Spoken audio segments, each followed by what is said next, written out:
The restaurant owner poured a bucket of dirty mop water on me to drive me away from his doorstep, guitar and all. The neighboring bank's security cameras caught everything, and when the bank manager happened to spot the footage. The guitar strings trembled beneath small fingers, drawing out a sorrowful melody that echoed between tall buildings.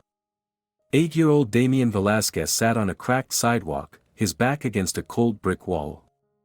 In front of him lay an open guitar case, where a few coins glinted, the result of an entire day of playing. The boy was thin, with large brown eyes that shimmered with wisdom beyond his years. He wore an oversized jacket, clearly handed down from someone older, and worn jeans with patches on the knees. His dark hair was tousled, but his face shone with determination. "One more song," he whispered to himself, shifting his fingers on the fretboard. This guitar was the only thing he had left from his father. Alejandro Velasquez had given it to his son the day before leaving for war, showing him a few chords and saying, "Music, mijo, will never betray you. When things get hard, play, and it will help you find your way back home." At the time, Damian didn't understand those words. Now, years after receiving the letter about his father's death, he understood them all too well. The sun dipped toward the horizon, painting the sky in shades of orange and pink. The street crowd thinned, office workers hurrying home to their families, hot dinners, and warm embraces. Waiting at home for Damian was only his ailing grandmother, Valentina. Carefully, he placed the few coins into the small pocket of his jacket and closed the guitar case. The money was painfully little, barely enough for rice and beans. And his grandmother needed medicine, expensive medication for her diabetes that cost more than Damian could earn in a week of street performances. Home was several blocks away. Damian walked slowly, dragging the worn guitar case behind him. Every step ached, an entire day on the cold pavement had taken its toll. But he didn't complain. There was no one to complain to. The entrance to their building was gloomy and damp. Graffiti covered the walls, and the stairwell bulbs had burned out long ago. Damian climbed to the 4th floor, counting the steps, a habit formed over years of navigating in near darkness. At the apartment door, he paused and listened. A faint cough came from inside. Grandma was home and alive, that was something.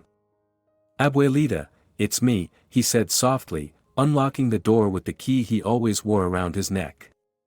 Valentina Velasquez lay on the couch in the small living room, wrapped in a worn-out blanket. She had once been tall and stately, the pride of the entire neighborhood. Now, all that remained of that Valentina were her kind eyes and hands marked by insulin injections. "Damianito," she smiled weakly. "How was your day, my dear?" The boy sat down beside her on the edge of the couch and pulled the coins from his pocket. "It went well today," he lied. "People liked Papa's song."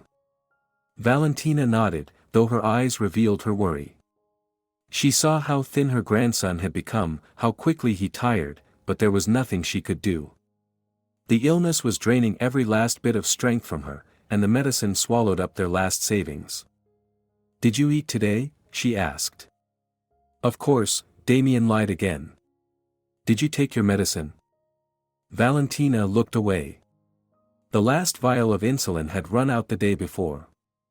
She had been stretching the doses, hoping to make them last, but her body was starting to give in.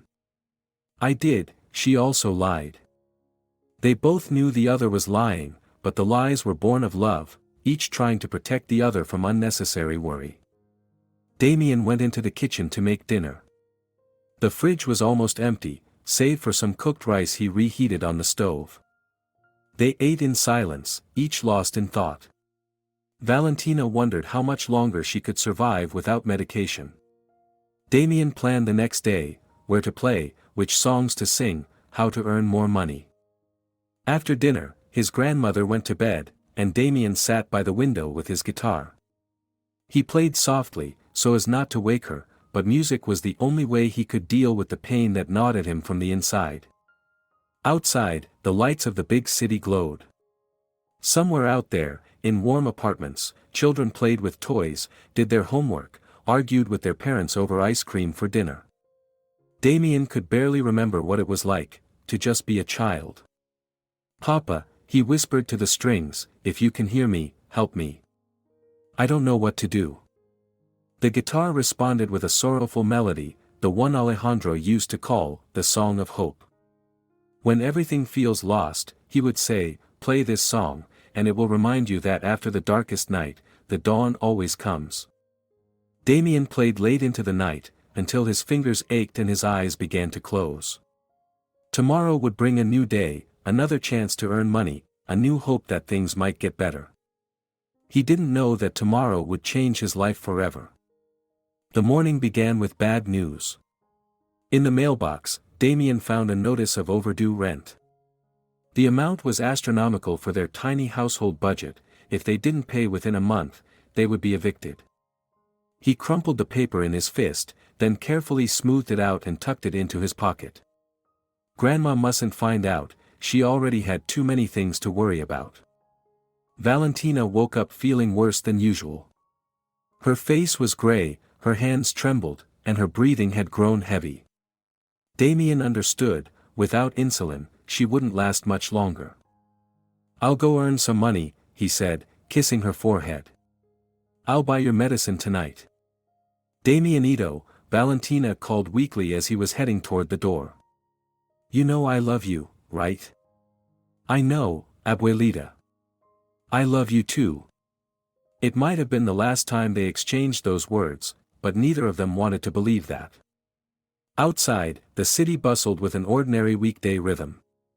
Damien made his way toward his usual spot near a small park, but there, an unpleasant surprise was already waiting for him. A group of adult beggars, led by a man in a filthy jacket, had taken over his usual place.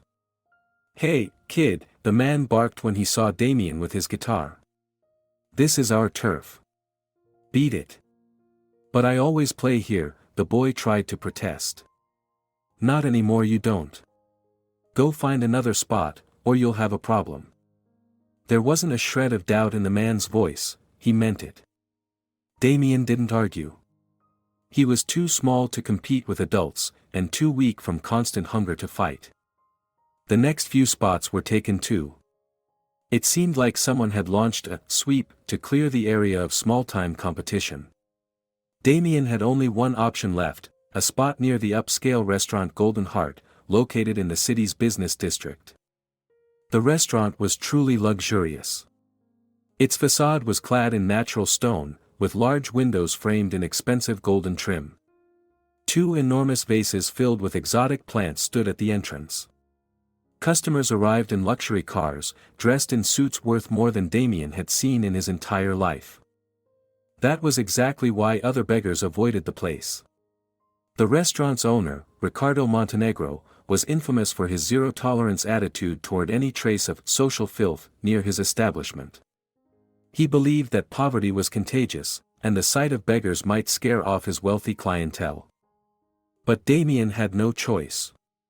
He settled on the sidewalk about 30 meters from the restaurant entrance, pulled out his guitar, and began to play. The first chords caught the attention of a few passers-by. The music was both beautiful and sorrowful, the boy poured all his pain and hope into each note. Within half an hour, a few bills lay in the case. As it turned out, the restaurant's clients were no less generous than other people, maybe even more so. They could afford charity. Damien felt a spark of hope for the first time in a long while. If this continued, by evening he'd have enough not just for his grandmother's medicine, but also for a bit of food. That hope lasted exactly until the moment Ricardo Montenegro himself stepped out of the restaurant. The owner was a well-groomed, middle-aged man. His dark hair was slicked back with expensive gel, a gold watch gleamed on his wrist, and his tailored suit fit him perfectly. But the most striking thing about him was the expression on his face, one of disgust, arrogance, and utter disdain for anyone beneath him on the social ladder. "Hey, you," he snapped at Damien. "What are you doing here?" The boy stopped playing and looked up at the man. His heart beat faster, he sensed danger. "I'm playing music, senor," he replied quietly. "I can see what you're doing," Montenegro growled. The question is why you're doing it here. Can't you see this is a respectable establishment? I'm not bothering anyone, Damien tried to explain. I'm just playing. Not bothering anyone. Montenegro burst into laughter, but there was not a trace of humor in it. You're ruining the view. My clients come here to escape their everyday problems, not to look at this. He pointed at Damien as if the boy were a piece of trash. Get out of here immediately, or I'll call the police. Please, senor. Damien stood and stepped closer, holding his guitar in one hand and the case with the money in the other. My grandmother is sick. I need money for her medicine. I promise I won't disturb your customers. I don't care about your grandmother. Montenegro exploded. Or your problems. There are places for people like you.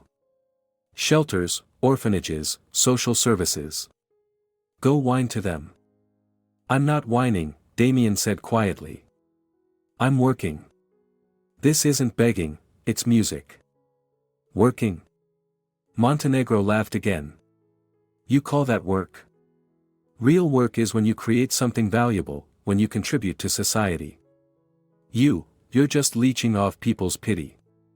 His words hit Damien like a slap. He had never thought of himself as a leech. He tried to play beautifully, to put his heart into the music, to give people a moment of beauty in their gray lives. I have nowhere else to go, he whispered. Everyone keeps driving me away. And you'll be driven away here too, Montenegro replied coldly. This is your final warning, if I see you here again, there will be serious consequences. With that, the restaurant owner turned and walked back inside, leaving Damien standing on the sidewalk, hands trembling, eyes full of tears. But the boy didn't leave. He couldn't leave. He had no other choice. In the days that followed, Damien kept returning to the restaurant despite Montenegro's threats. He timed his playing for when the owner was occupied inside, doing his best to remain invisible. The music brought in a little money, but it was still nowhere near enough. Valentina's condition worsened with each passing day. Without insulin, her body was slowly shutting down. She spent more and more time in bed, complaining of weakness and blurred vision. Damien watched her fade before his eyes, and he was powerless to stop it. On Thursday morning, Damien arrived at the restaurant earlier than usual, hoping to earn more from the morning crowd. A few passers-by tossed coins into his case, and the boy felt, for a brief moment, that today might be a lucky day. He was wrong. Montenegro emerged from the restaurant just as Damien was playing a particularly inspired melody. The owner's face flushed red with rage. I told you not to come back here, he roared, drawing the attention of every passerby within half a kilometer. Please, senor, Damien began, but Montenegro cut him off. No, please. You think you can ignore me? You think your pathetic little songs give you the right to ruin the image of my restaurant? The man stormed over, towering above the seated boy. The fury in his eyes made Damien instinctively shrink back. I built this business over 20 years. Montenegro continued shouting. 20 years of hard work to make this place something special. And you little street rat, think you can just show up and ruin it all? I'm not ruining anything, Damien said weakly. I'm just playing music. Music? Montenegro snatched the guitar from the boy's hands. You call this music? This pathetic strumming on a broken piece of junk? Damien reached to take the guitar back, but the man pulled it away. Please give it back, the boy begged, and for the first time, his voice cracked with tears. It's the only thing I have left from my dad. Your dad? Montenegro sneered. And where is this dad of yours now? Left his kid to beg on the street? He died in the war, Damien whispered. For a brief moment, Montenegro's expression shifted. A flicker of regret passed through his eyes. But it vanished just as quickly. So what? He said, handing the guitar back. The world's full of orphans. That doesn't give you the right to leech off decent people. Damien clutched the guitar to his chest as if it could shield him from the cruelty of the man's words. My grandmother is sick, he tried to explain. She needs medicine. If I don't earn money, she'll die. Then go get a job. Montenegro snapped. Wash dishes, deliver newspapers, anything. But don't sit here with your hand out. No one will hire me, Damien said. I'm too small. Then that's your problem, not mine. Montenegro turned to leave, but then stopped and looked back over his shoulder. If I see you here tomorrow, he said, pointing a finger at the boy, you'll regret the day you were born. With those words, he disappeared into the restaurant, leaving Damien trembling on the cold sidewalk. The boy gathered his few coins and headed home. It was just enough to buy some rice and beans. Medicine remained an unreachable dream. What waited for him at home was a nightmare. Valentina was lying on the floor beside the couch, reaching feebly for a glass of water. She was too weak to stand up on her own. Abuelita! Damien cried out, rushing to her. He helped her up and eased her onto the couch. Her face was slick with sweat, her lips were dry, and her hands shook like autumn leaves. I'm fine, Mijo, she whispered. I just fell. But Damien could see she wasn't fine. Without insulin, her condition was deteriorating rapidly. Her days might be numbered. That night, the boy didn't sleep. He sat beside his grandmother, listening to her labored breathing, thinking about what to do next. Montenegro had made it perfectly clear he would no longer tolerate Damien's presence near the restaurant. The other spots were taken over by aggressive beggars. That left only one option. Damien didn't even want to think about it. Social services had already visited several times, asking why he wasn't in school. If his grandmother died, they would definitely take him to an orphanage. And what would happen to the memory of his father, to his guitar, to their tiny home? No. He wouldn't give up. Tomorrow, he would go back to the restaurant. Let Montenegro do what he wants. Friday began with rain. Thin drops tapped against the windows, creating a gloomy rhythm that perfectly matched Damien's mood. Valentina didn't get out of bed, she simply had no strength left. Don't go today, Valentina whispered weakly as her grandson was getting ready to leave. Stay home. I need to earn money for your medicine, Damien replied, buttoning up his worn-out jacket. Damianito, Valentina tried to sit up but immediately fell back onto the pillow. If something happens to me, do you know what to do? The boy paused at the door. They had never spoken directly about death, but both knew it could come at any moment. Nothing will happen, he said. I won't let it. Valentina gave a faint smile. Her grandson was still a child, but he spoke like a grown man. Life had forced him to grow up far too soon. The rain had grown heavier by the time Damien reached the restaurant. The streets were nearly empty, people preferred the comfort of warm indoors. The boy took shelter beneath the awning of a neighboring building and pulled out his guitar. The first hour or two passed relatively peacefully. There were few passers-by, but those who stopped to listen were generous. Maybe the rain made people more empathetic to someone else's suffering. Damien had begun to hope the day would pass without trouble. Montenegro didn't seem likely to come out in such weather. He was wrong. At exactly 2 o'clock, the restaurant door burst open, and out stepped the owner. He wore an expensive waterproof coat, and in his hands he held something Damien couldn't quite make out at first. You! Montenegro shouted as soon as he spotted the boy. I told you not to come back here. Damien clutched his guitar to his chest and tried to step further under the awning, but there wasn't much room. Please, senor, he began, I promise I won't disturb. Disturb? Montenegro let out a cruel laugh. You disturb just by existing. My clients are complaining they don't want to see beggars outside the restaurant. I'm not a beggar, Damien said quietly. I'm a musician. A musician? Montenegro stepped closer, and now Damien saw what he was holding, a bucket filled with dirty water. "You want me to show you what I think of your music?" Damien realized what was about to happen, but he didn't have time to move. With a swift motion, Montenegro hurled the contents of the bucket straight at him. The water was ice cold and reeked of harsh cleaning chemicals. It soaked through Damien's clothes in seconds, dripped from his hair, stung his eyes and mouth. But worst of all, some of it splashed onto the guitar. "No!" Damien cried out, falling to his knees and frantically trying to wipe the instrument with his jacket sleeve. "Now get out of here!" Montenegro shouted.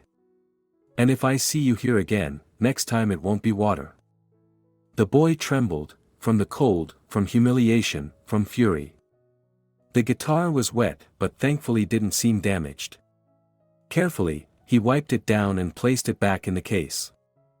Kneeling in a puddle of filthy water, Damien looked up at Montenegro.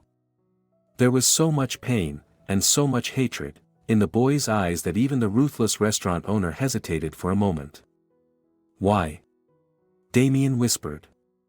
"Why are you so cruel?" Montenegro didn't answer.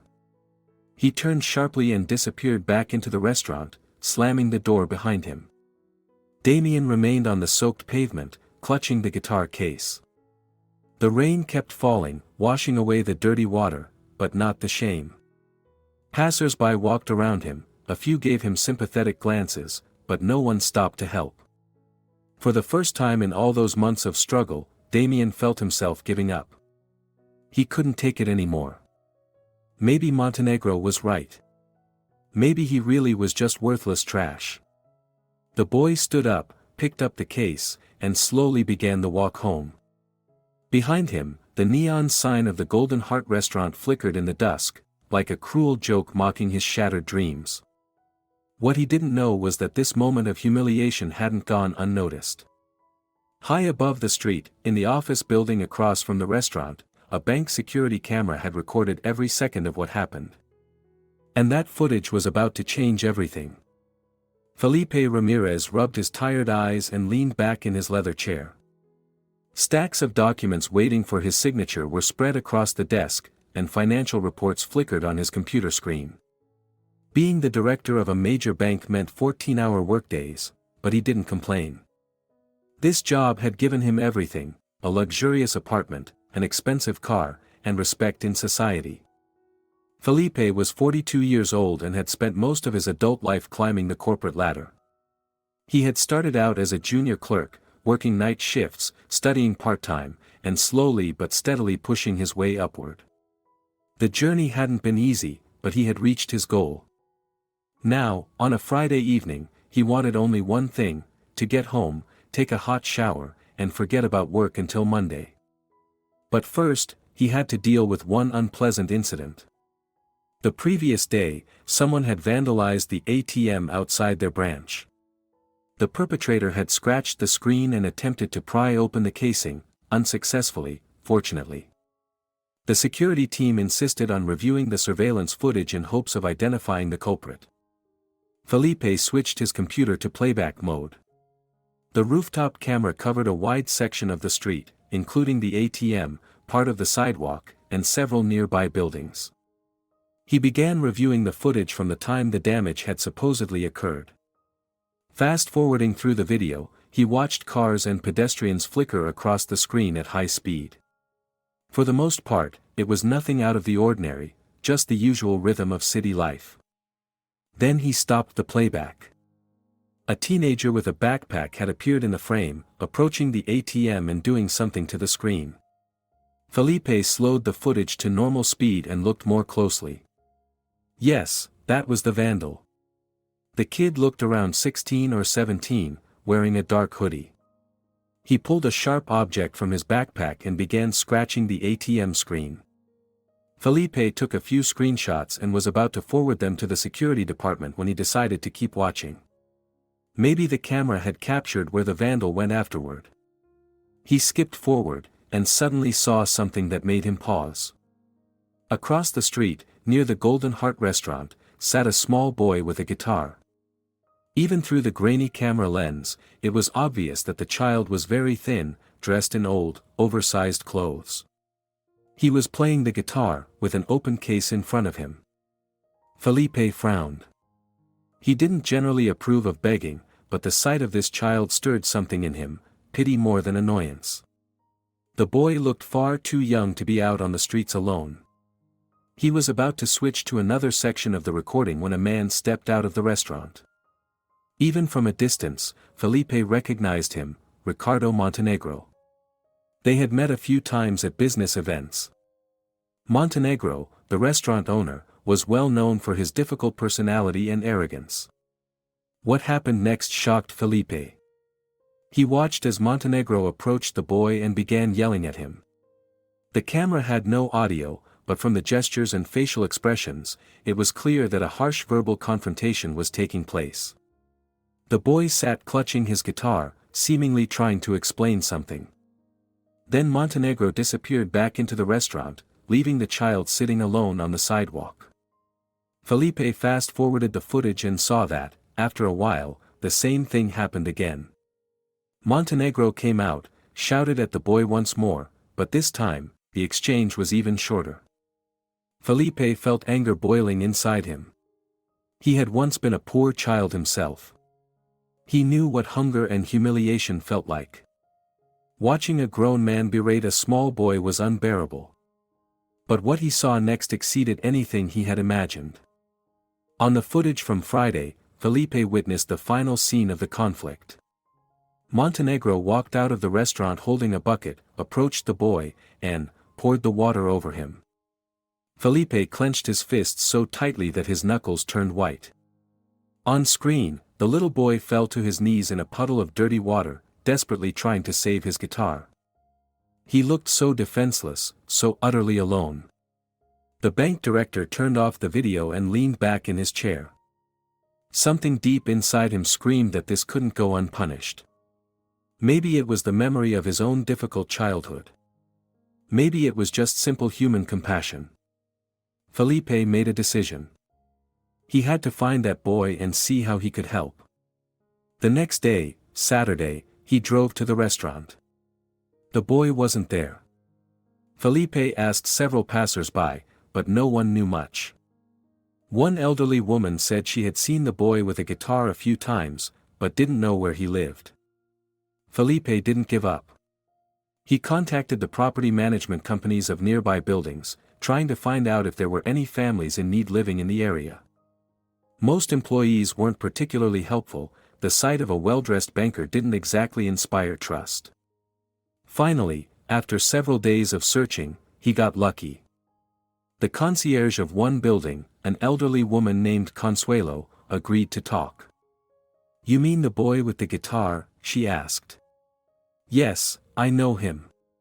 Damian Velasquez. He lives with his sick grandmother on the 4th floor. Such a tragedy. His father died in the war, no mother, and now the grandmother is dying too." At the mention of the name Velasquez, Felipe's heart nearly stopped. "Velasquez?" Felipe repeated. "What was the boy's father's name?" "Alejandro," Consuelo replied. "Alejandro Velasquez. A good man, may he rest in peace. They say he died a hero, saved his comrades." Felipe felt the ground vanish beneath his feet. Alejandro Velasquez. That was a name he could never forget. Several years earlier, in the mountains of a distant country where their military unit had been deployed on a peacekeeping mission, Sergeant Alejandro Velasquez had performed an act of bravery that saved 12 lives, including that of Lieutenant Felipe Ramirez.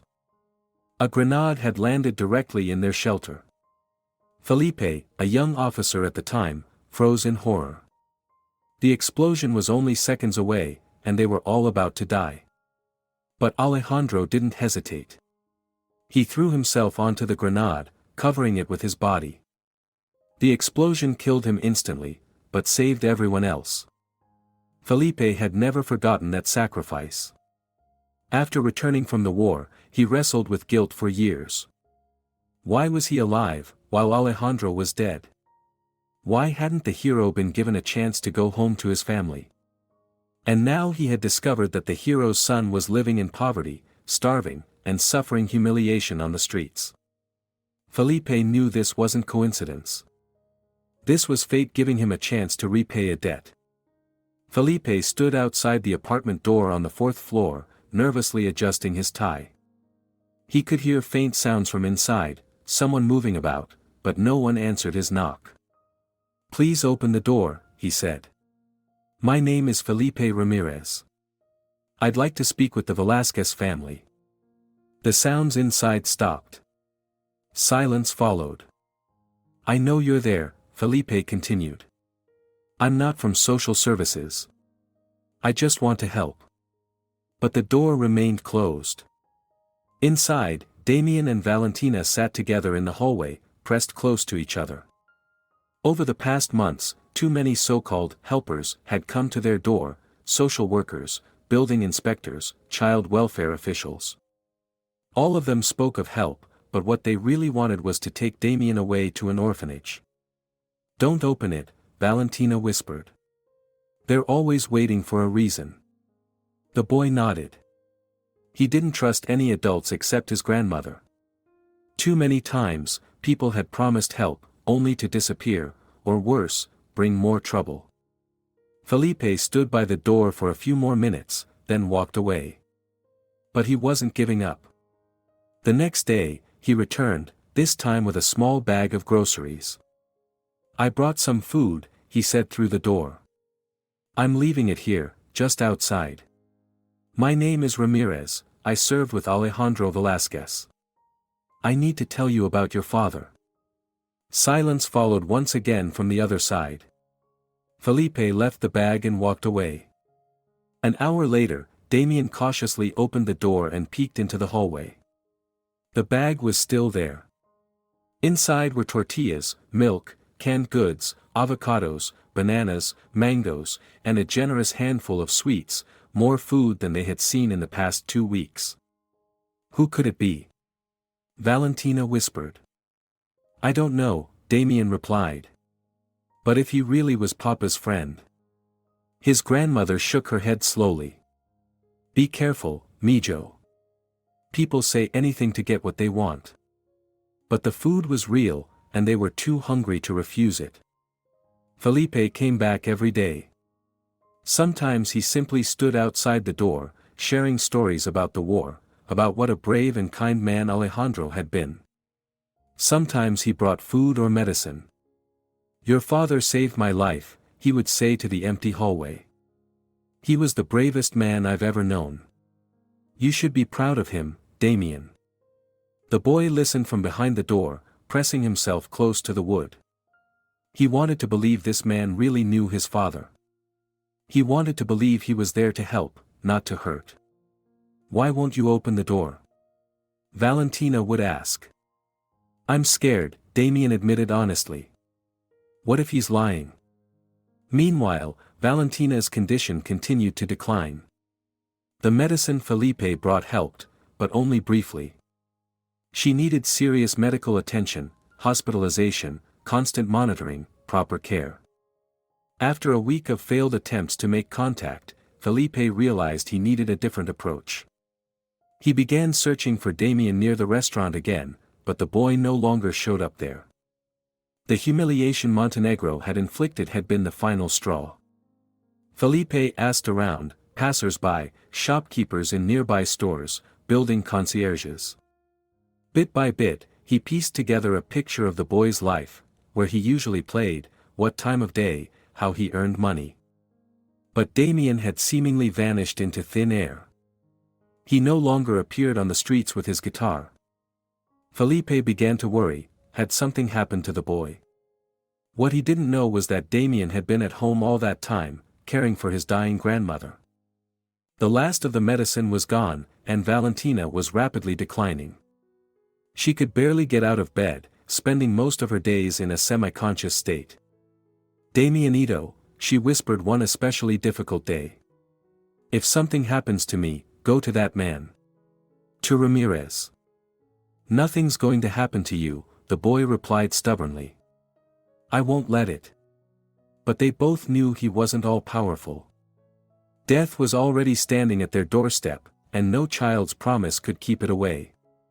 On Thursday evening, Valentina lost consciousness. Damien hovered over her, trembling, trying to wake her, but nothing worked. Her pulse was barely there.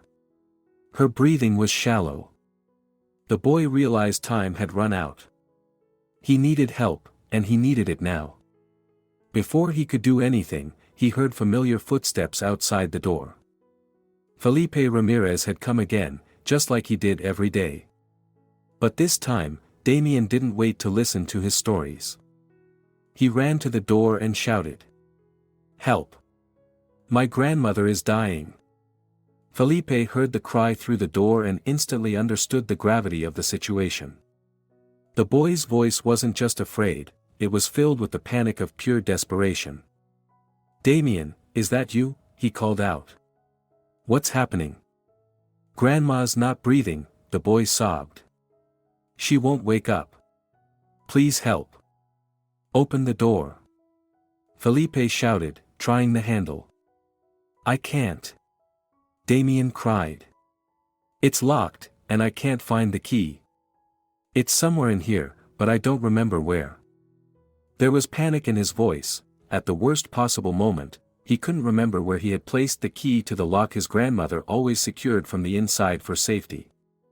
"Keep looking for the key," Felipe shouted.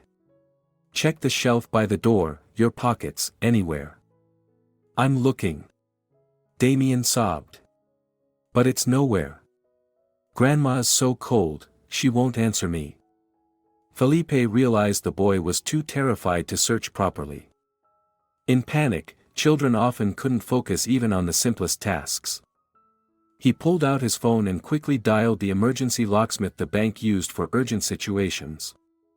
"I need a locksmith immediately," he said, giving the address. "This is a life-or-death emergency. I'll double the payment if you arrive within 10 minutes. The next 10 minutes were the longest of Felipe's life. He stood at the door, listening to Damien cry behind it, feeling utterly powerless. "Damien," he called gently, "I've called a locksmith. We'll be inside soon to help your grandmother. Keep looking for the key, check under the couch cushions, in the kitchen."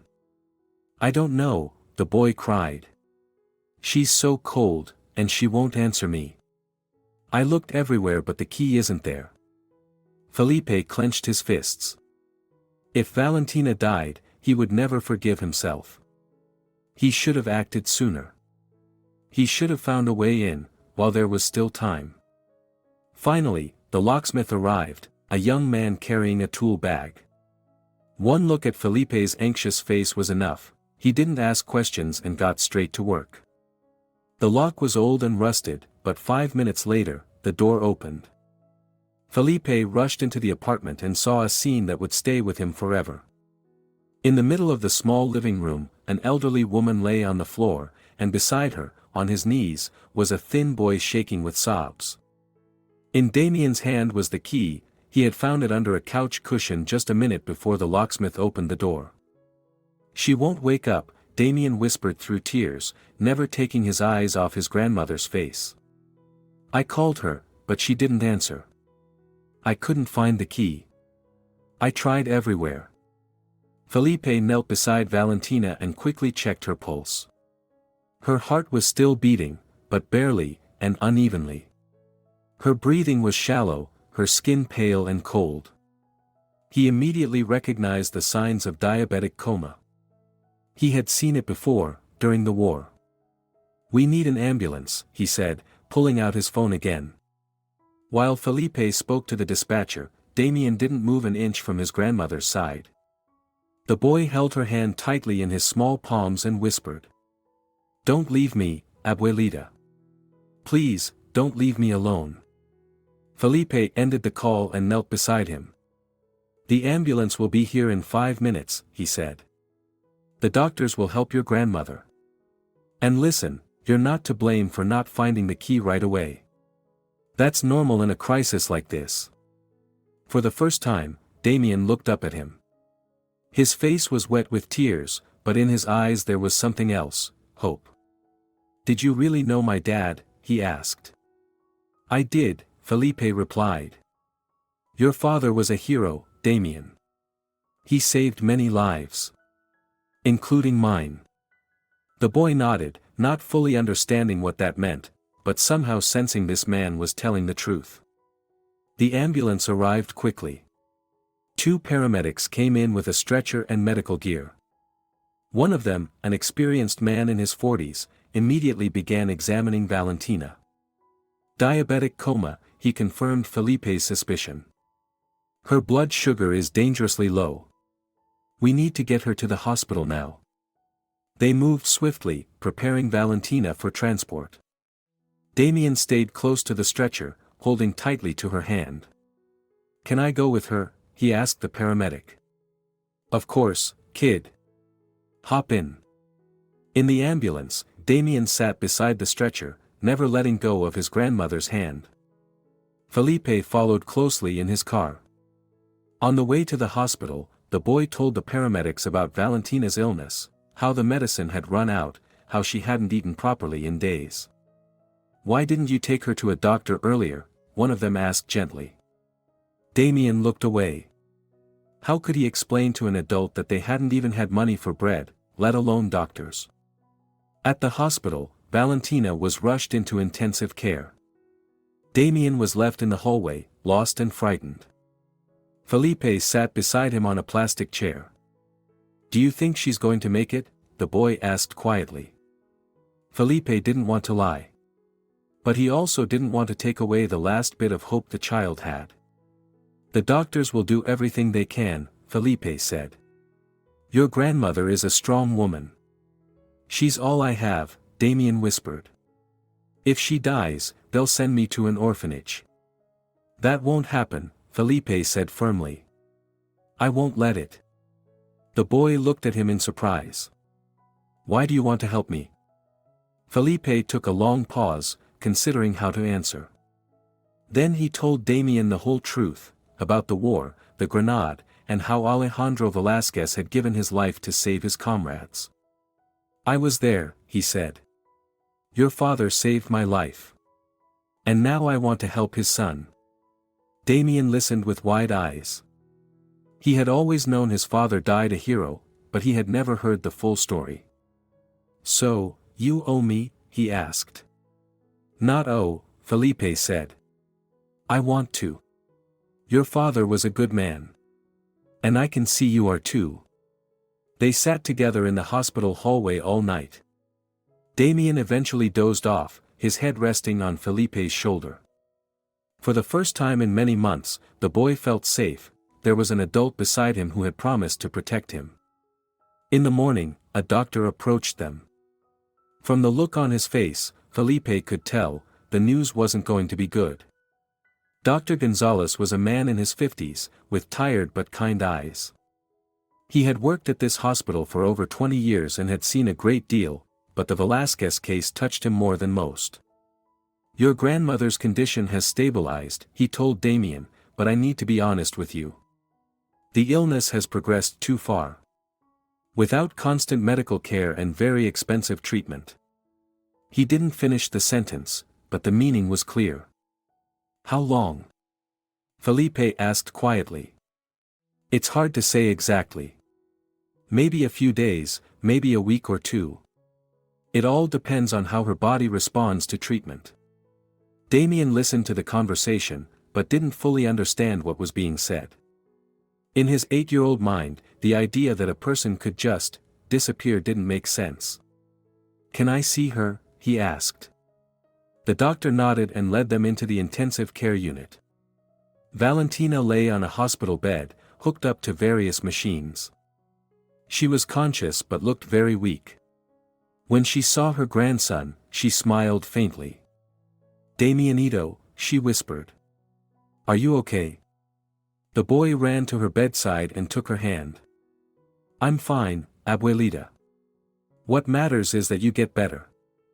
Valentina turned her gaze to Felipe, who stood quietly by the door. Is that the man you told me about? Ramirez? Yes, Damien nodded. He knew Papa. He helped us. Valentina looked at Felipe for a long time, studying his face. "Come closer," she asked softly. Felipe stepped up to the bed. Valentina reached out her hand. "Thank you," she said.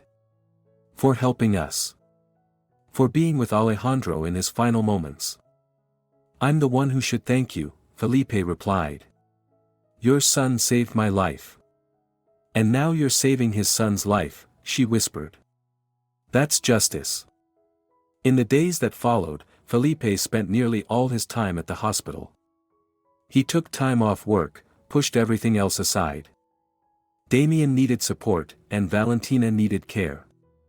The boy barely left his grandmother's side. He told her about what had happened while she was unconscious, how Felipe had broken down the door, how the ambulance arrived just in time. Valentina listened and nodded, though speaking was becoming harder for her with each passing day. Meanwhile, Felipe took care of practical matters. He paid for Valentina's treatment, bought Damien new clothes, and made sure their apartment was stocked with food. But most importantly, he began gathering the documents needed to apply for guardianship. "Why are you doing this?" his colleagues asked. "You don't even have kids of your own, why take on someone else's?" Felipe couldn't explain it to them. Damien wasn't a stranger to him. This boy was the son of a man who had given his life for his comrades. That made him family, the only kind of family Felipe had ever truly felt he belonged to. On the fourth day in the hospital, Valentina's condition suddenly worsened. The doctors did everything they could, but her body had stopped fighting. She called out for Damien. "Damianito," she whispered as the boy leaned over her bed. "Listen to me carefully." "I'm listening, Abuelita." "You're a good boy. Your father would be proud of you." "I'm proud of you too." "Don't say that," Damien cried. "You're going to get better. We'll go home." "No, Mijo. My time has come. But you won't be alone. Señor Ramirez is a good man. He'll take care of you." Damien shook his head, refusing to believe what was happening. "Do you remember the song your papa used to sing?" Valentina asked. "The one you play on your guitar?" "I remember." "Play it. When you're sad, when you miss me, play that song. And remember, I'll always be with you." Felipe stood by the window, turned away to give them their moment. His eyes were full of tears. "Señor Ramirez," Valentina called to him. He stepped up to her bedside. "Promise me," she whispered, "that you'll love him as your own son. That you'll tell him about his father. That you'll help him become a good man." "I promise," Felipe said firmly. Valentina smiled, and closed her eyes. A few minutes later, the heart monitor gave a long, flat tone. At first, Damien didn't understand what had happened. He kept holding her hand, waiting for her to open her eyes and speak again. Only when the doctors and nurses rushed into the room, beginning resuscitation efforts, did the boy grasp the terrible truth. "Abuelita," he screamed. "Don't go." Felipe lifted the boy into his arms and carried him out of the room. Damien sobbed, clinging to his shirt, repeating over and over. "Bring her back. Please, bring her back." But no one could bring back Valentina Velasquez. In a single moment, Damien had become a complete orphan. Valentina Velasquez's funeral was simple, but dignified. Felipe arranged everything: the casket, the flowers, the burial plot. Only a few people came, some neighbors, old acquaintances of the deceased, and Dr. Gonzalez from the hospital. Damien stood by the grave in a new black suit Felipe had bought for him, and didn't cry. His tears seemed to have dried up during those long days in the hospital. Now, there was only emptiness inside. "She was a good woman," Felipe said, placing a hand on the boy's shoulder. "She loved you more than life itself." Damien nodded but said nothing. He felt like he was in a fog, everything around him seemed unreal. After the funeral, they went to Felipe's apartment. The bank director lived in a spacious 3-bedroom flat in a good neighborhood. Damien had his own room, a new bed, a desk, shelves for books.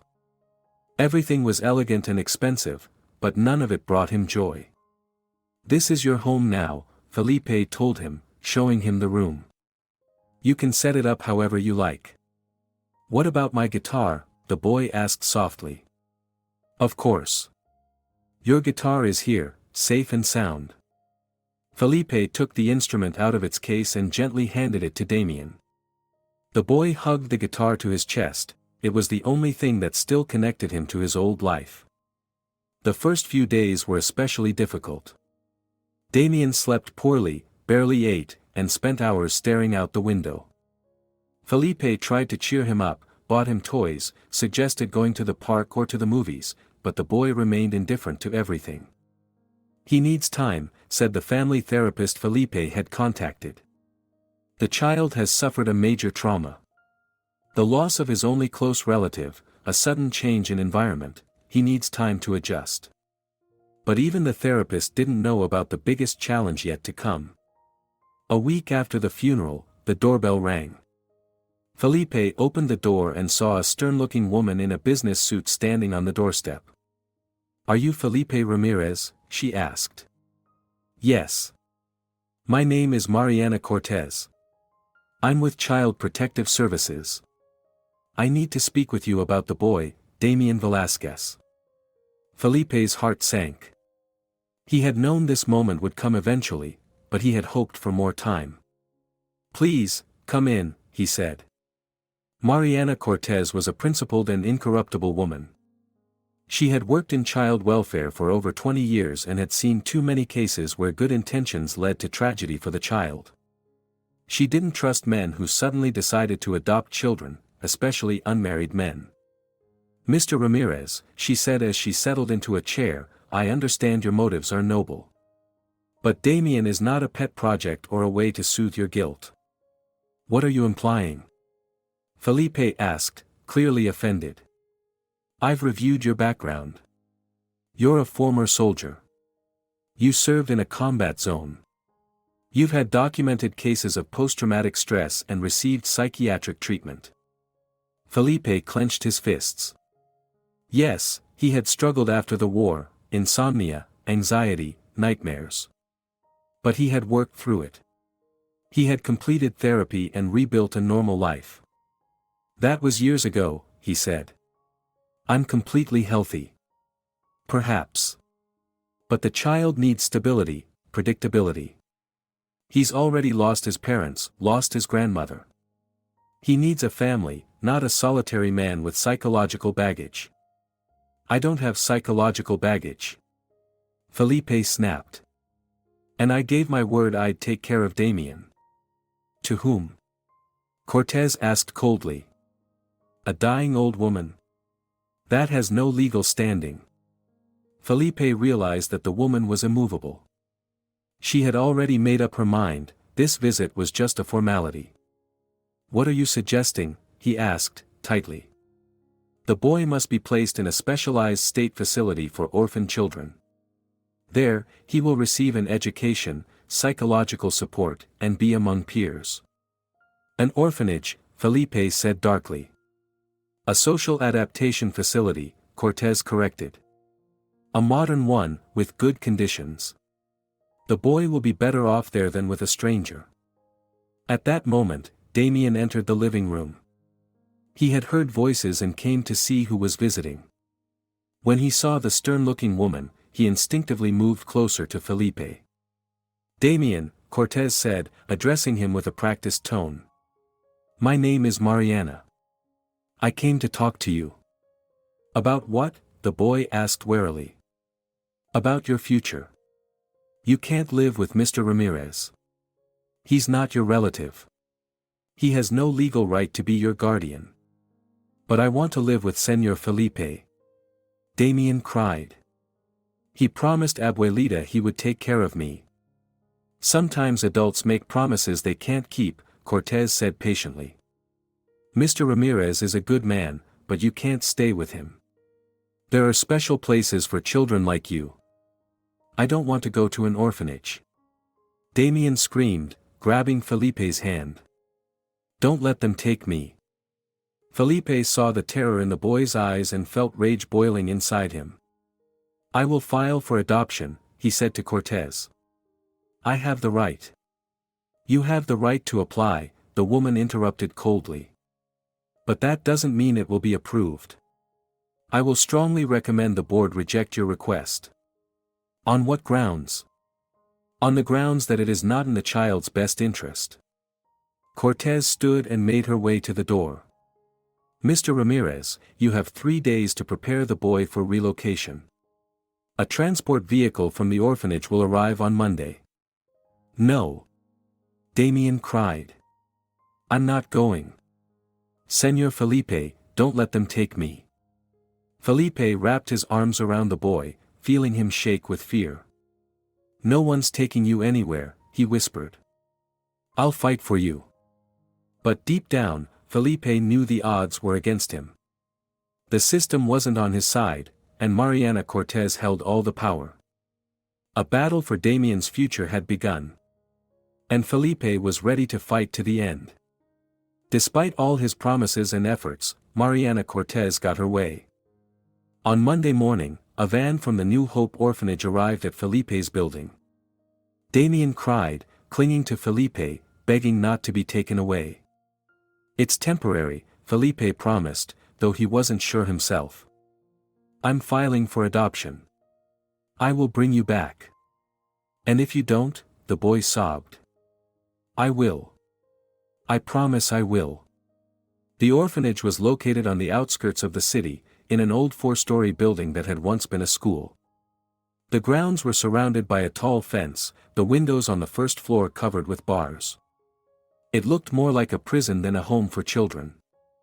The director, an elderly woman named Dolores Vargas, greeted Damien with a dry, formal tone. You're 8 years old, so you'll be placed in the junior group, she said. The rules are simple: wake up at 7 a.m., lights out at 9 p.m. 3 meals a day, 1 walk outside the grounds per week. No fighting, no smoking, no communication with outsiders without permission. Damien listened to the list, feeling something inside him wither. This really was a prison. He was placed in a room with 5 other boys. The others eyed the newcomer with suspicion. The orphanage had its own rules, its own hierarchy, and every newcomer had to find his place within it. What's your name? Asked one of the boys, around 10 years old, with hard eyes and a scar on his chin. Damien, the newcomer answered quietly. I'm Carlos. I run this room. You do what I say, and you won't have problems. Damien nodded. He knew better than to argue. The first days were miserable. The food was terrible, and not enough. The sheets were dirty and torn. The staff were either indifferent or outright hostile. But worst of all was the treatment from the other children. Many of the kids had spent years in the orphanage. They'd seen newcomers come and go, some adopted, most left behind until they aged out. These children had grown hard, life had taught them that only the strongest survived. Hey, new kid, Carlos called out to Damien on the second day. Heard you've got a guitar. I do, Damien replied cautiously. Play us something. Damien took out his guitar and began playing his father's song. The melody filled the room, sorrowful and beautiful. For a few moments, even these hardened boys fell silent, listening. Not bad, Carlos nodded when the song ended. But you know what? That kind of guitar can get you in trouble around here. People steal anything that isn't nailed down.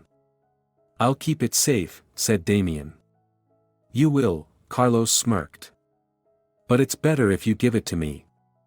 I'll keep it really safe. Damien knew this wasn't a suggestion, it was a demand. But the guitar was the only thing that still connected him to his old life, to his father, to his grandmother. He couldn't let it go. No, he said quietly. It was a gift from my dad. Carlos's expression darkened. You telling me no? I'm not giving it to you. We'll see. That night, while Damien was asleep, Carlos and two of his friends tried to take the guitar. Damien woke up and clutched it tightly. "Give it here," Carlos hissed. "We're taking it, one way or another." "Never," Damien shouted, hugging the guitar. A fight broke out. 3 against 1, the outcome was obvious. They knocked Damien to the floor, but he refused to let go. Then Carlos punched him in the face. "Enough," someone yelled from across the room. "The caretaker's coming." Carlos and his friends quickly jumped into their beds and pretended to be asleep. Damien remained lying on the floor with a split lip, clutching his guitar tightly. The night caretaker entered, an older, tired woman. "What's going on here?" she asked. "The new kid fell out of bed," Carlos replied without opening his eyes. The caretaker glanced at Damien, sighed, and walked out. She didn't want to get involved in childish fights, she already had enough problems of her own. From that day on, Damien's life at the orphanage turned into a nightmare. Carlos and his gang didn't forgive his defiance. They ruined his belongings, shoved him in the hallways, and stole his food. Damien never let go of his guitar, he even slept holding it in his arms. The caregivers either didn't notice what was happening or preferred to look the other way. There were too many problems in the orphanage to bother with the conflicts between kids. The only bright spot in this bleak existence was Felipe's visits. Every weekend, he would come and take Damien out for a few hours. They walked in the park, ate ice cream, went to the movies. Felipe kept Damien updated on the adoption process. "Soon," he promised. "My lawyer says we have a good chance." Damien believed him, because he had no other choice. The hope that Felipe would take him out of this hell was the only thing keeping him going. But the weeks went by, and nothing changed. Mariana Cortez continued to block every attempt at adoption. She submitted reports to the review board about Felipe's mental health, spoke of his instability, and insisted that a single man couldn't raise a child. "I just need more time," Felipe told Damien during one of their visits.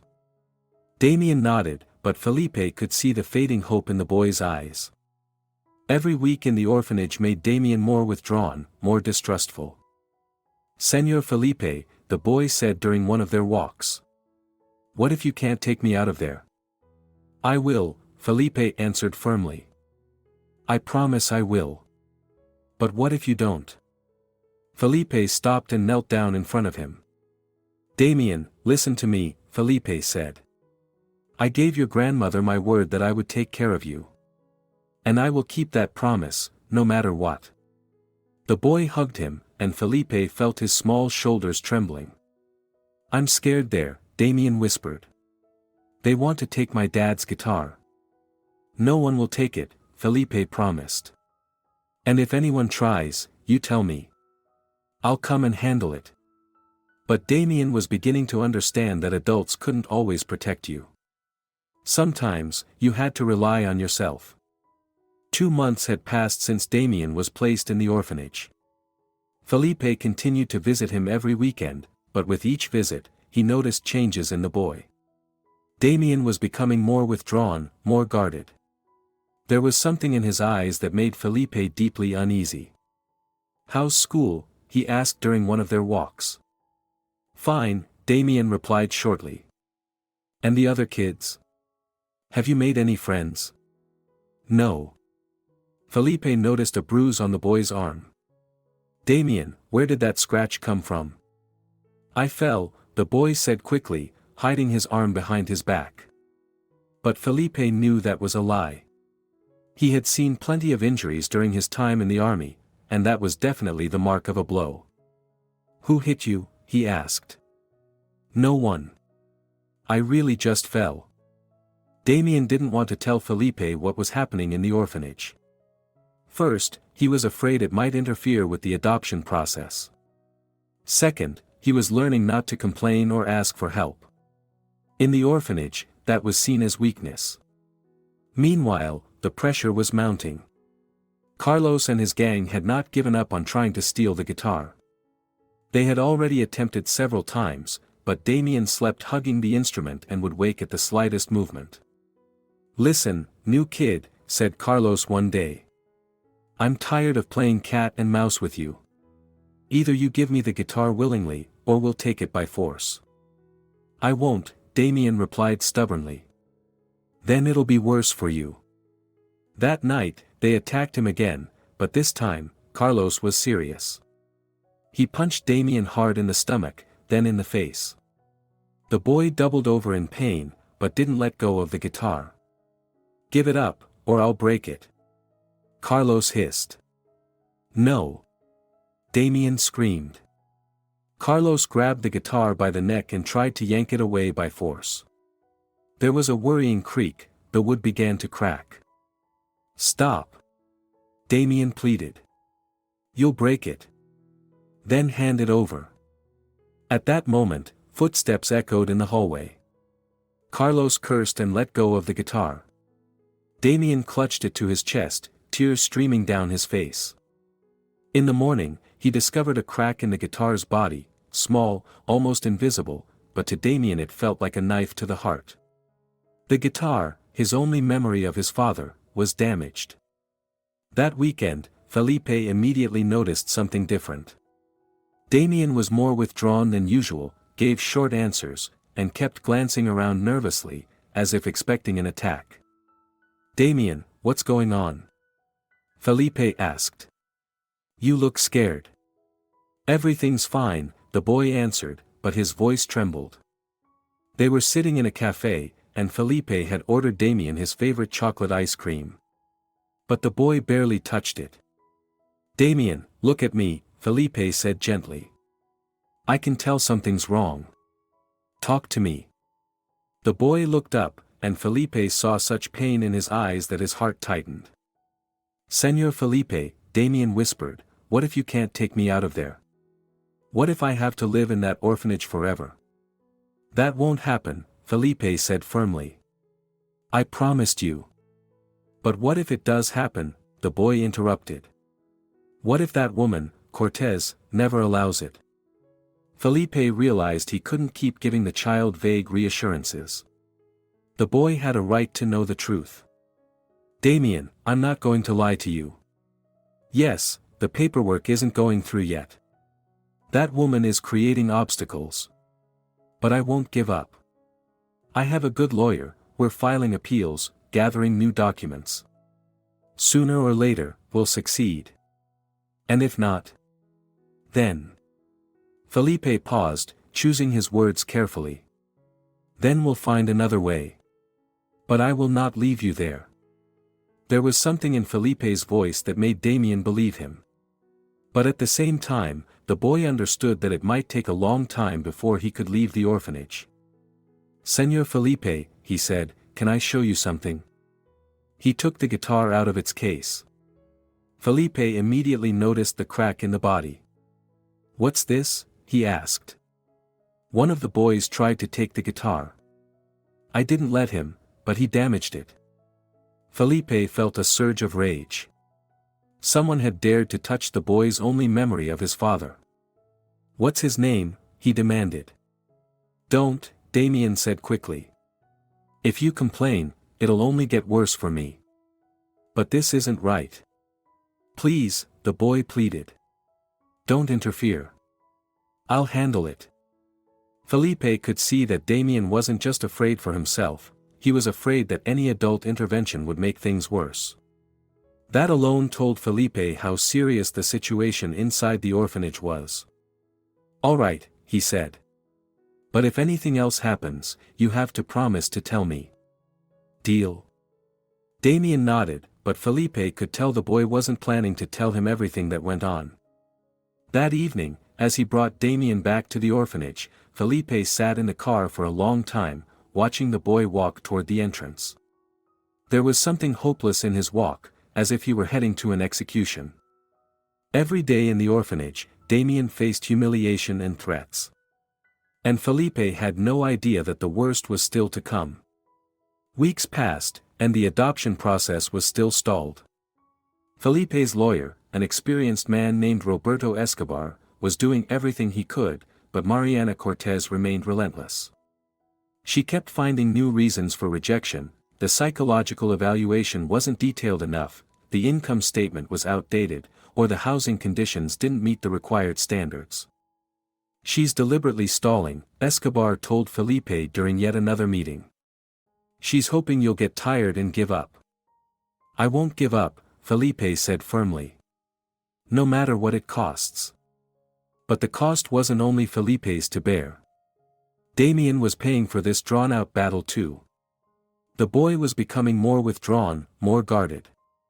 During their visits, he often stayed silent, gave one-word answers, avoided eye contact. Felipe was concerned, but he blamed it on stress and the harsh conditions of the orphanage.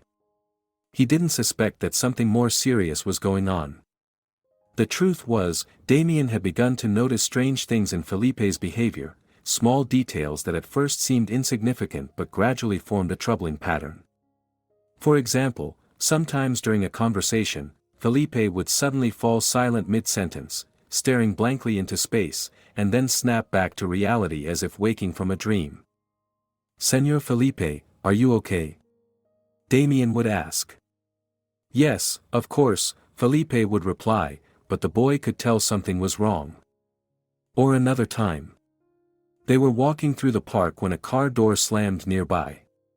Felipe instantly tensed, his hand instinctively moving toward his waist, as if reaching for a weapon. He crouched slightly, scanning the surroundings, looking for a threat.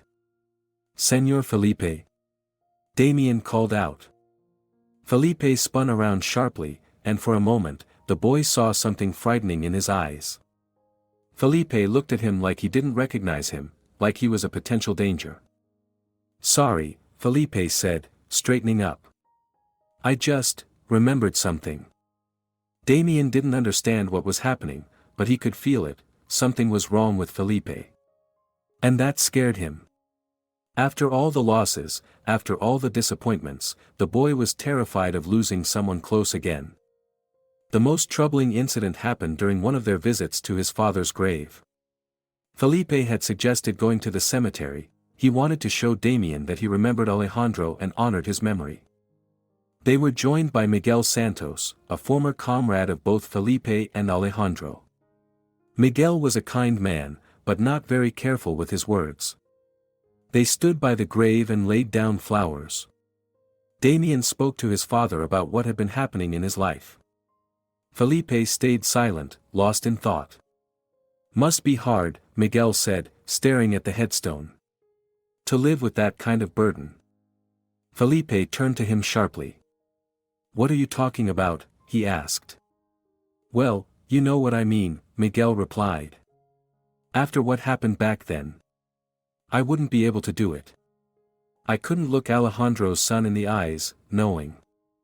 "Shut up," Felipe said quietly, but with a threatening tone. Miguel went silent, realizing he had said too much.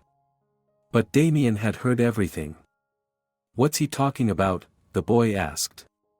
"Knowing what?" "Nothing," Felipe replied quickly. Miguel was just talking about the war in general. It's hard to fight, to lose comrades. But the boy saw that it wasn't true. Felipe looked both anxious and angry. "Señor Felipe," Damien asked on the way home, "what did Señor Miguel mean?" "Nothing important," Felipe said.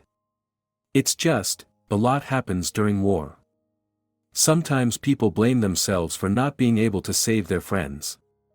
Do you blame yourself for not saving my dad?" Felipe was silent for a long time. "Sometimes," he finally said. "Sometimes I think I could have done something differently." Damien didn't know how to respond. He wanted to comfort Felipe, to tell him it wasn't his fault. But deep inside, a small seed of doubt was planted. What if Miguel meant something else? A few days later, another troubling incident occurred. Damien accidentally overheard a phone conversation Felipe was having. The boy had come from the orphanage for one of his day visits and quietly entered the apartment. Felipe was in his study, talking on the phone. The door was slightly ajar, and his voice carried clearly. "Yes, I remember. I remember every day. No, the boy doesn't know. And he must never know. Damien froze at the door. What was Felipe talking about? What wasn't he supposed to know? Sometimes I think it's punishment, Felipe continued. That fate brought me to his son on purpose. But how can I tell him the truth? How can I tell a boy that? At that moment, Felipe suddenly stopped speaking, perhaps he'd heard something. Damien quickly stepped away from the door and loudly closed the front door behind him to make it sound like he'd just arrived. Senor Felipe, I'm here, he called out. Just a moment, Felipe replied from the study. I need to finish a call. Damien sat down in the living room, but the words he had overheard kept replaying in his mind. The boy must never know. How can I tell a boy that? Tell him what? That day, the boy was unusually quiet. He watched Felipe closely, trying to figure out what he was hiding. And for the first time since all of this began, Damien felt a flicker of distrust toward the man he had considered his savior. Something was wrong. Something important, something Felipe was keeping from him.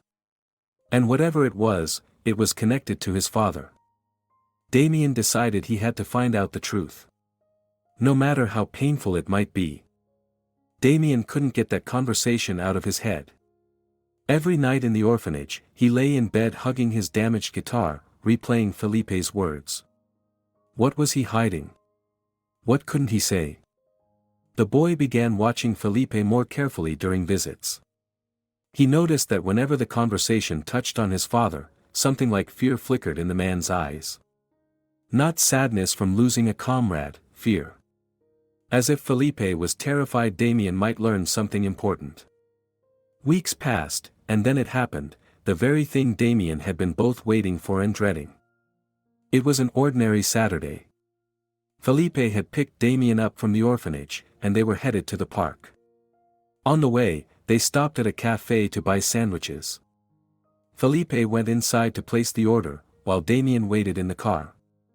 Felipe's phone was lying on the front seat. He often left it like that, not thinking much of it, who would be interested in the phone of a respectable banker? But this time, the phone rang. Damien looked at the screen and saw the name, Miguel Santos. The same former comrade who had spoken strangely at the cemetery. The boy hesitated for a few seconds, then made a decision. He answered the call.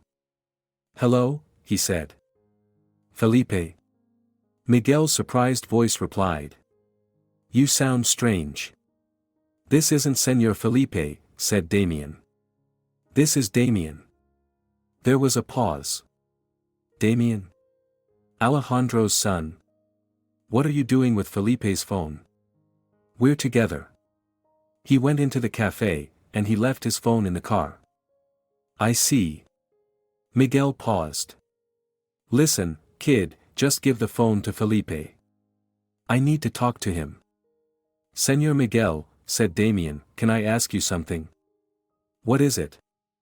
When we were at the cemetery, you said something about a burden. That Senor Felipe knows something that I don't. What were you talking about? Another pause, longer this time. Damien, Miguel finally said, that's not really my place. If Felipe hasn't told you, he probably has his reasons. But what didn't he tell me? The boy insisted. Is it about my dad? Kid. Please. Damien's voice broke into a plea. I have a right to know the truth about my father. Miguel sighed heavily. Damien, your father was a hero. That's true. He saved all of us. But what? The grenade, it didn't just fall into our cover, Miguel said. It was thrown by Felipe. Damien felt the world around him begin to tilt. What did you say? Felipe was aiming at the enemy, but the grenade ricocheted off a rock and fell back into our trench. It was his mistake. And your father died correcting that mistake. The phone slipped from Damien's hands. He sat in the car, frozen, unable to move, trying to process what he'd just heard. Felipe killed his father. Not on purpose, but still, because of him, Alejandro Velasquez had to throw himself onto the grenade. Because of Felipe, Damian had become an orphan. "Damian," came Miguel's voice from the dropped phone. "Damian, are you there?" The boy picked up the phone with trembling hands. "Why?" he whispered. "Why didn't he tell me?" "Because he blames himself," Miguel replied. "Felipe can't forgive himself for that mistake. And he's afraid you'll hate him if you ever find out the truth." "I already hate him," Damian said quietly. At that moment, Felipe returned to the car, holding a bag of sandwiches. When he saw the phone in Damian's hands, he frowned. "Damian, what are you doing?" he asked, getting into the driver's seat. The boy silently handed him the phone. The screen still showed the active call. "Miguel?" Felipe said into the phone. "What's going on?" Damian couldn't hear the reply, but he saw Felipe's face go pale. "What?" Felipe whispered. "You told him." "Miguel, how could you?" Felipe ended the call and turned to Damian. The boy looked at him with such an expression that Felipe's heart clenched. "Damian," he began, "I can explain." "Is it true?" the boy asked. "Did you kill my dad?" "No. I mean, it was an accident, I didn't mean to." "Is it true or not?" Damian screamed. Felipe closed his eyes. "Yes," he whispered. "It's true." "But Damian, it was a mistake." The boy didn't wait to hear more. He flung open the car door and ran out into the street. "Damian!" Felipe shouted, jumping out after him. But the boy was already sprinting down the sidewalk, pushing past pedestrians, blind to everything through the tears of rage and pain. "You killed him," he yelled as he ran. "You killed my dad." Felipe chased after him, but Damian was faster. He darted into an alley, then another, and soon disappeared into the maze of city streets. Felipe stopped, panting heavily. Around him, people stared at the strange man standing in the middle of the street, crying. "It's over," he thought. "Damian knows the truth. And it's over." The boy would never forgive him. And he would be right. Felipe Ramirez had killed the father of the only person he loved like a son. And now he would have to live with that burden for the rest of his life. Damian ran through the streets, blinded by tears of rage and heartbreak. Only one thought repeated in his head: Felipe killed my father. The man he trusted, who promised to take care of him, turned out to be the killer of the only person he had ever truly loved. He ran until he reached a small park and collapsed onto a bench, sobbing uncontrollably. "He killed Dad," Damian whispered through his tears. "He killed Dad and then pretended to be my friend." Passers-by looked at the crying boy with sympathy, but no one approached. In a big city, everyone had their own problems. After an hour of crying, Damian calmed down a little and began to think about what to do next. He couldn't go back to Felipe, just the thought of it made him sick. But where else could he go? He didn't want to return to the orphanage either. Carlos and his gang would be waiting there, ready to take revenge for his resistance. And now, after his fight with Felipe, Damian would have no one to protect him. The boy pulled a cheap mobile phone from his pocket, a basic device Felipe had bought for him to stay in touch. Felipe had called several times, but Damian didn't answer. Then a message arrived. "Damian, please come back. I need to explain everything to you. I didn't want you to find out like this. I'm sorry." Damian deleted the message without reading the rest. He didn't need explanations. Everything was already clear. By evening, the boy realized he had to go somewhere. The temperature was dropping, and he had no money. He could have tried to earn something by playing his guitar, but the instrument had been left in Felipe's car. In the end, Damian decided to return to the orphanage. He couldn't explain to the caretakers what had happened, so he simply said that Felipe had gotten sick and couldn't come. "Strange," muttered the caretaker. He didn't call to let us know. But she didn't press for details. She had enough problems without digging into the background of every case. Damien went back to his room, where he was greeted by Carlos's mocking glare. "Well, look who's back," Carlos said. "Where's your rich señor? Did he get tired of you?" "Shut up," Damien said wearily. "Or what?" Carlos stood up from his bed. "Who's going to protect you now? Your sponsor's not coming back." Damien didn't answer. He didn't care anymore. Let Carlos do whatever he wanted, the pain of Felipe's betrayal was worse than any physical suffering. That night, the boy didn't sleep.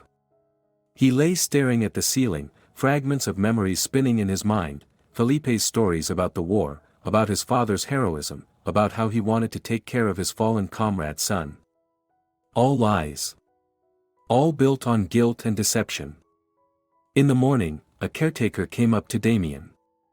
"You have a visitor," she said. "If it's Felipe, I don't want to see him," the boy replied. "No, it's not him. Some man says he served with your father." Damien frowned. Who could that be? In the visitation room, Miguel Santos was waiting for him. He looked worried and ashamed. "Hi, Damien," he said. "How are you?" "Bad," the boy answered honestly. "Why did you come?"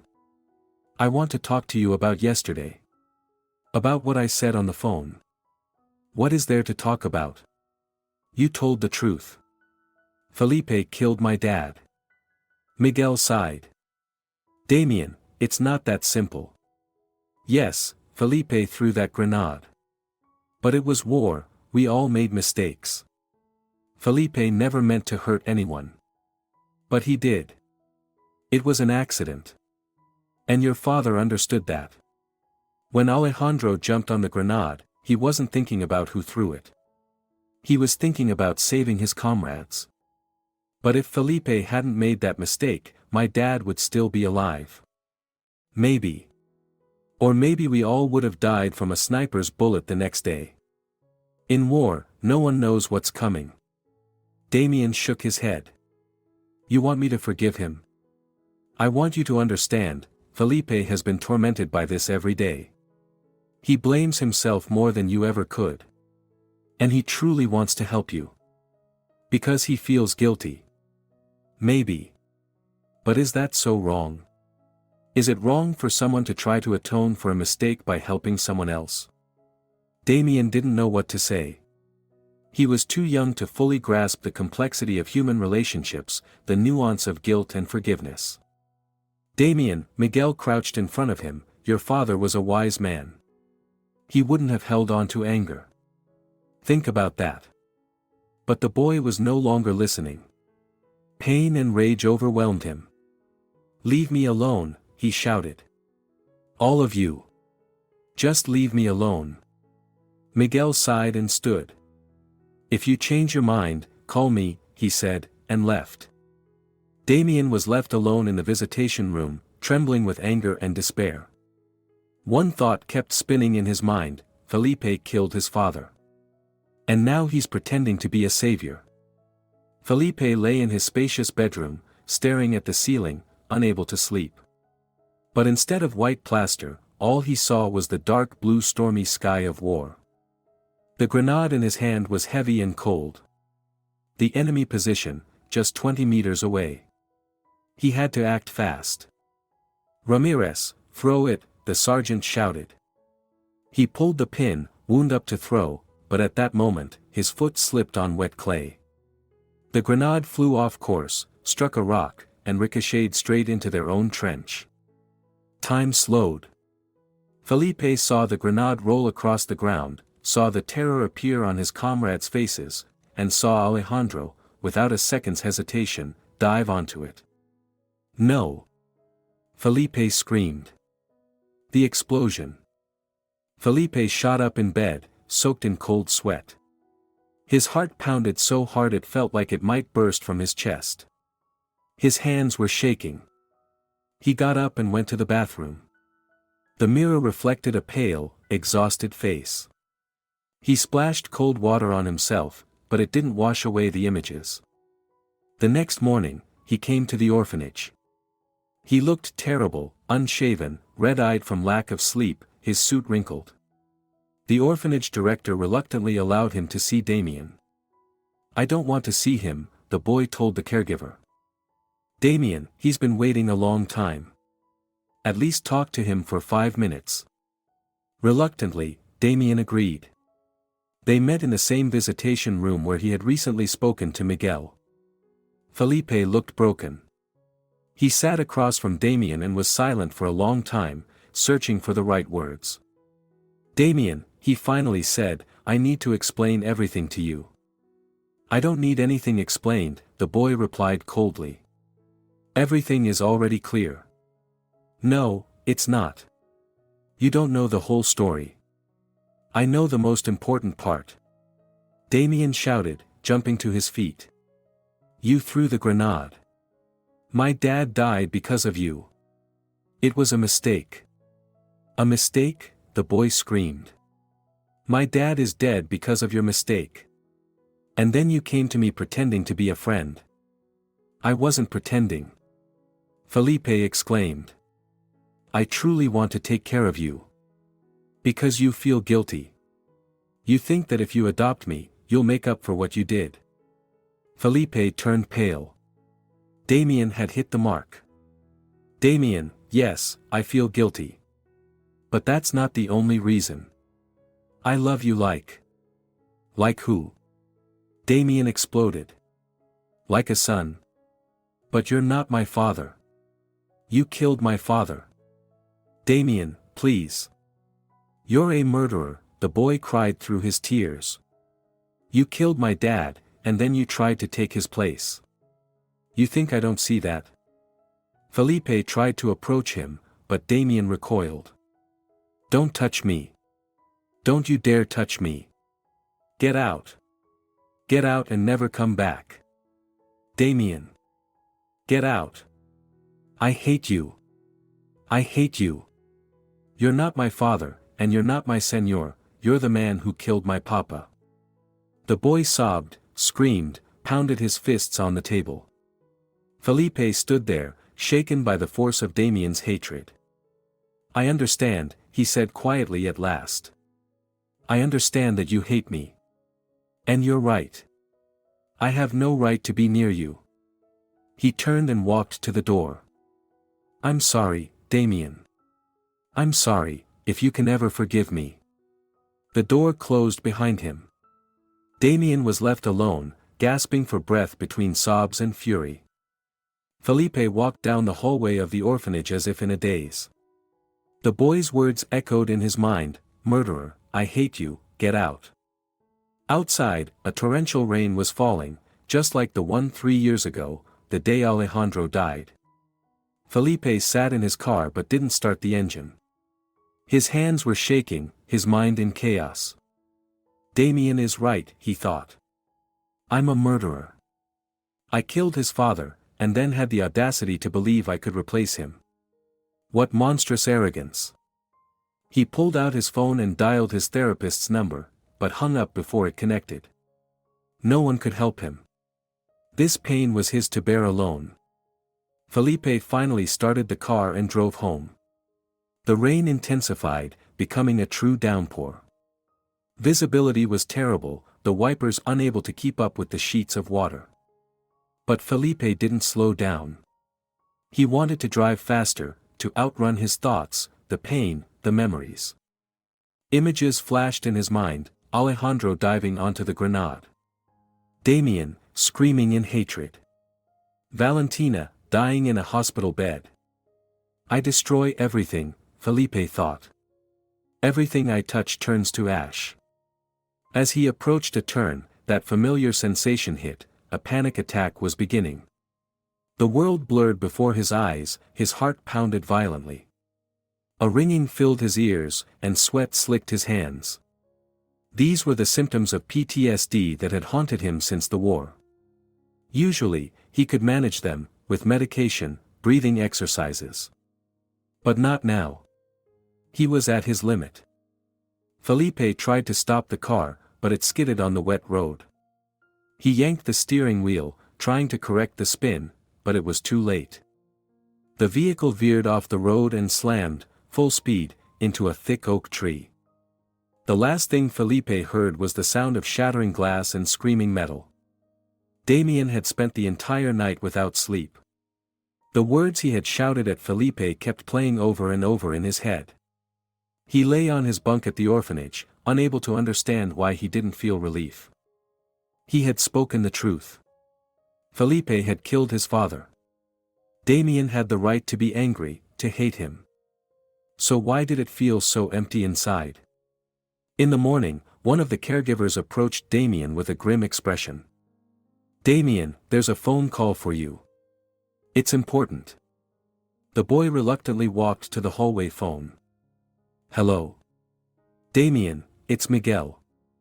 I need to tell you something. If this is about Felipe again, I don't want to hear it. Damien, listen carefully. Felipe was in a car accident." The world tilted beneath Damien's feet. "What?" "Last night, after he left the orphanage. His car crashed into a tree. He's in the hospital, in intensive care." Is he alive?" the boy whispered. "For now, yes. But the doctors say his chances are very low.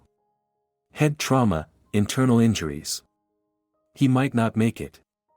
The phone slipped from Damien's hand. He stood frozen in the corridor, unable to move. Felipe might die. The man he had hated just an hour ago, might die. And if that happened, Damien would truly be alone. "Damien?" Miguel's voice echoed from the phone lying on the floor. "Damien, are you there?" The boy picked up the phone with trembling hands. "Which hospital is he in?" "Central Hospital." "But they won't let you in, you're just a kid." Damien didn't wait to hear the rest. He dropped the phone and ran to his room. He had to get to the hospital, now. Escaping from the orphanage wasn't easy. Security had been tightened, especially after a few kids tried to run away the previous month. But Damien was desperate. He waited until lunchtime, when all the children were in the cafeteria and the guard was distracted by the television.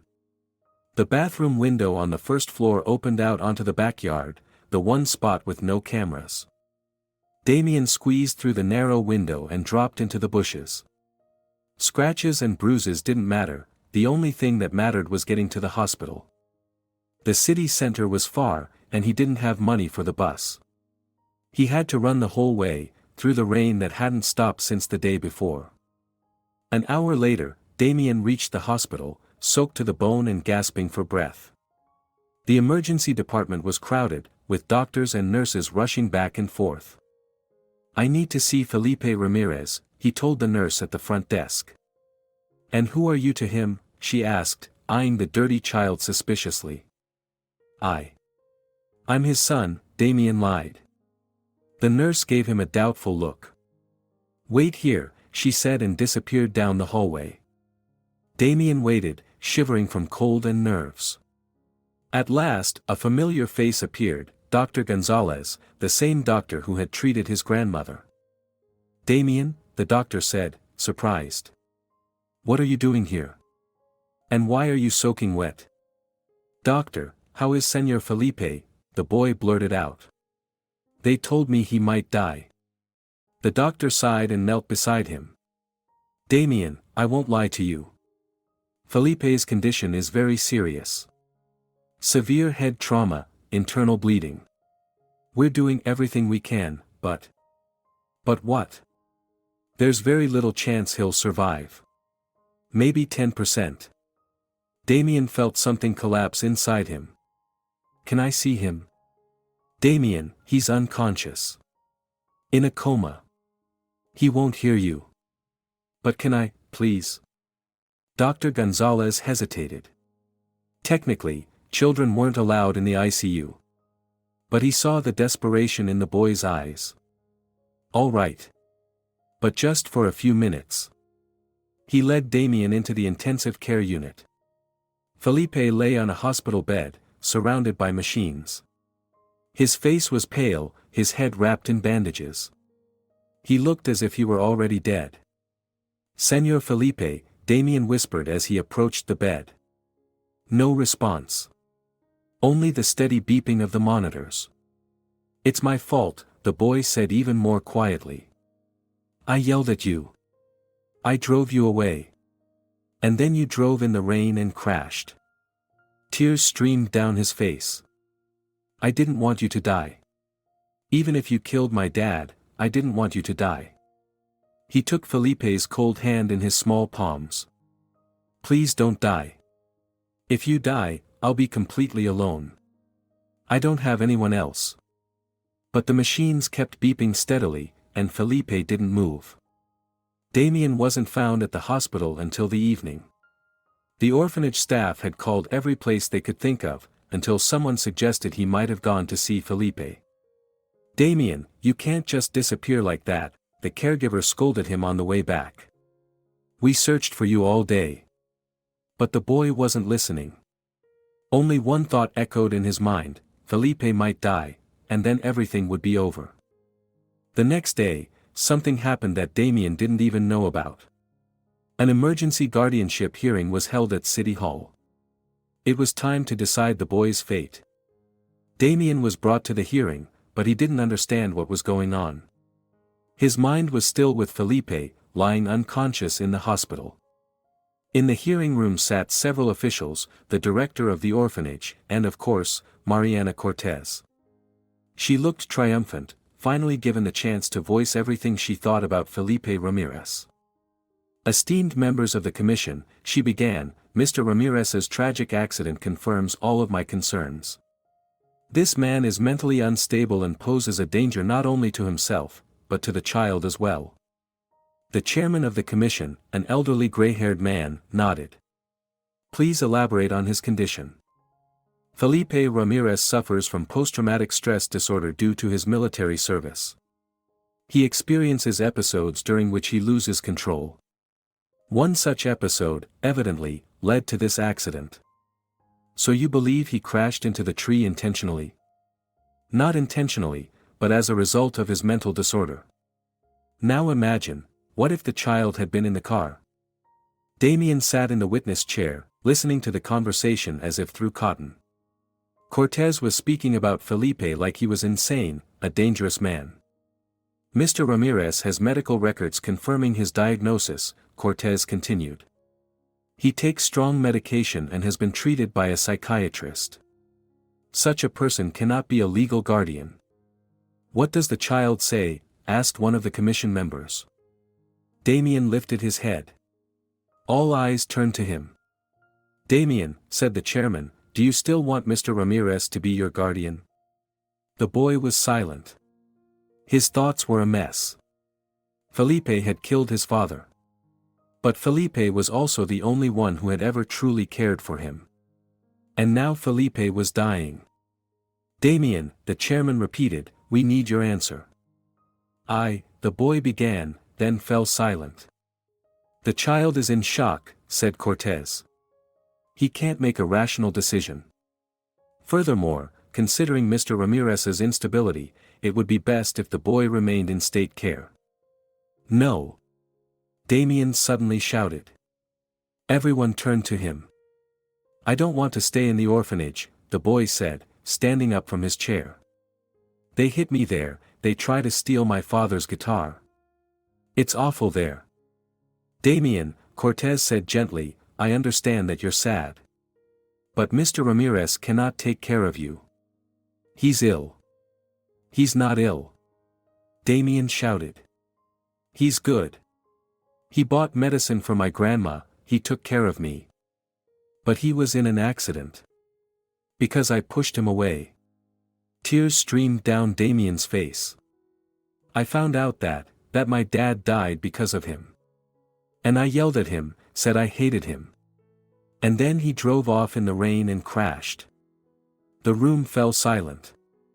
"So you're aware of Mr. Ramirez's role in your father's death?" the chairman asked cautiously. "Yes. It was war, an accident. My dad wasn't angry at Senor Felipe. He saved him and the others. But isn't it strange that you want to live with the man who... Senor Felipe didn't mean to kill my dad. Damien interrupted. He suffers because of it every day. And he wants to take care of me because he loves me. Or because of guilt, Cortez interjected. What's wrong with that? Damien turned to her. Is it bad when someone wants to fix their mistake? Is it bad when someone is willing to love a child that isn't even theirs? The boy walked closer to the table where the commission members sat. You want me to stay in the orphanage? Until I'm 18? To get beaten every day, to sleep on dirty sheets, to never have a family? They'll take care of you in the orphanage, said Cortez. No. Damien shouted. No one takes care of anyone in the orphanage. Only the strong survive. But Senor Felipe really cared about me. He turned to the chairman. If Senor Felipe survives, I want to live with him. Yes, he killed my dad. By accident. Yes, sometimes he has episodes. But he's a good man. And he's the only one who loves me. Damien. And if he dies, the boy's voice dropped to a whisper, then it doesn't matter. Then I don't care where I live. The commission withdrew to deliberate. Damien sat alone in the hallway, hugging his knees. His entire future was being decided behind closed doors. Half an hour later, the commission returned. We have reached a decision, the chairman said. Considering the child's wishes and the absence of other candidates for guardianship, we are prepared to consider placing Damien Velasquez in the custody of Felipe Ramirez. Mariana Cortez turned pale. But his mental condition. It will be subject to additional medical evaluation, the chairman interrupted. However, there is one condition. If Mr. Ramirez does not survive or is unable to fully perform his duties as a guardian within 6 months, the boy will be returned to state care. Damien felt a faint spark of hope ignite inside him. So, if Senor Felipe recovers, I can live with him. Yes. But first, he must recover. Now everything depended on the doctors, and on how strong Felipe Ramirez would prove to be. Epilogue. Awakening. Felipe regained consciousness 3 weeks later. The first thing he saw when he opened his eyes was Damien's face. The boy was sitting by the hospital bed, holding his worn guitar in his hands. Senor Felipe. Damien whispered. You're awake. Felipe tried to speak, but his throat was dry. Damien gave him a sip of water through a straw. Damien, Felipe finally managed to say. You're here. But why? I thought you hated me. I do, the boy replied honestly. But I don't want you to die. Felipe gave a faint smile. I see. So what now? I don't know, Damien shrugged. The commission said if you get better, you can be my guardian. But if you don't, I'll be sent back to the orphanage. Then I guess I have to get better, said Felipe. Can you? I'll try. For you. Damien nodded.